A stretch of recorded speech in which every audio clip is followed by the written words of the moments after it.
নমস্কাৰ বন্ধু, আজি নতুন এটা ভিডিঅ' লৈ আহিছোঁ। XUV 700 আৰু ককাইদেউজন আহিছে এইজন কিতাপৰ পৰা আহিছে। কথা হ'ল তেখেতৰ ইউৰিয়া ছিগনেলটো হঠাৎ জানিলে 750 কিলোমিটাৰ দেখালে আৰু ক'ত কি দেখাইছে ডাঙৰ কথা নহয়, মানে মোবাইল আহিলে মই চালোঁ চুনা মেচিন লগাই লেভেল ল' দেখাইছে 750 দেখাম বাৰু। এইটো চিম্বল যে দেখাইছে যে এইটো ইউৰিয়া কম হ'লে দেখায়। আচ্ছা, ইয়াৰ টেংকিত হয়তো ইউৰিয়া নাথাকিলেও হয়।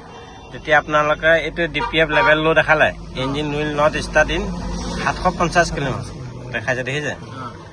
এতিয়া আপোনালোকৰ মই যদি মেচিনটো লগাই চাওঁ, এইটো ACI কাৰেণ্ট দেখাই আছে। মই যদি ক্লিয়াৰ কৰোঁ, আপোনালোকৰ চেক লাইট এটা জ্বলি আছে লগত। এইটো 750 কিলোমিটাৰ চেক লাইট এটা জ্বলি আছে নি? ষ্টাৰ্ট দিলে এই লাইটটো এবাৰ ষ্টাৰ্ট দিয়ক ৰ'ব দেই।